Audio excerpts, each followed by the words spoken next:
तुमसे कहूँ ऐ रब के कुंवर तुम जानत हो मन की बत्तियां दारे फुरकत तो आए उम्मीद कब काटे ना कटती अब रतियां तोरी प्रीत में सुध बुध सब बिसरी क्या तुमसे कहूँ। Hello everyone, welcome to Ramadan day 17 and এদিন আমার হাজবেন্ডের আম্মুর বাসায় দাওয়াত ছিল ইফতারের। সো একটু লেট করে তো রোজার মধ্যে ঘুম থেকে ওঠা হয় দুপুর উঠে দেন আমি একটু বাজারের উদ্দেশ্যে গিয়েছিলাম। এটা কচুক্ষেত পাইকারি বাজার ছিল। আমার একটু ফ্রেশ ক্রিম কেনার দরকার ছিল। রেটটা কিন্তু আমি আপনাদেরকে বলবো না, বললেই তো ইনফ্লুয়েন্সাররা যে ভিড় বানায় দেয়। যাই হোক, আর একটু সসেজেস কিনেছিলাম আর ব্রেড ক্রাম্স। দেন বাসায় এসে আমি ফ্রেশন আপ হয়ে আম্মুকে একটু হেল্প করেছিলাম। আর ইফতার তো দেখতেই পাচ্ছেন, রেগুলার ইফতার, বাট আরও কিছু এক্সট্রা অ্যাডেড ছিল যেহেতু গেস্ট আসবে আর আমার হাজব্যান্ড অনেক দিন পরে এসেছে। আম্মু অ্যাড অন হিসাবে তেহারি রান্না করেছিল। দেন আমি এই চিকেন ডোনাটটা আবারও বানিয়েছিলাম। আর আমাদের যে মার্কেট আছে সেখানে আমার ছোট মামা বাবুর্চি দিয়ে খিচুড়ি রান্না করেছিল, সেটাও পাঠিয়েছিল আমাদেরকে। দেন আম্মু গরুর মাংস রান্না করেছিল, চিকেন রোস্ট, আর ফ্রুটস তো ছিলই। ফ্রুটসকেও কম বেশি আমার খাওয়া হয় এখন।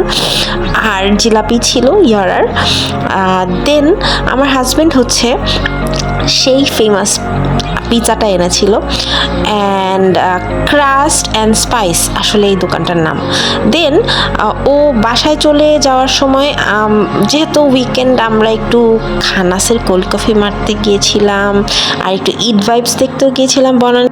তাই আমরা দুজন আমার মায়ের মশলা চা রিজেক্ট মেরে কফি খেতে এসেছি। আমার হাজব্যান্ডের লজিক ছিল তার ঘুম আসে না, কিন্তু কফি খেলে ঘুম আসবে। Anyways, just joking. আমরা ঈদ ভাইবস দেখতেও মেনলি এসেছিলাম, আর খানাসের কোল্ড কফির উপরে কিন্তু আর কোনো কোল্ড কফিই নাই। আমি একটু ভিডিও ক্লিপস নিচ্ছিলাম, আমার হাজব্যান্ড বলতেছিল তুমি নাও, আমি দাঁড়াই, বাট আমি বলতেছিলাম না, আমি মুভিং অবস্থায় নিব। এনিওয়েজ, খানাসে কিন্তু চলে আসছি। খানাসের এম্বিয়েন্সটা আমার কাছে খুব ভালো লাগে।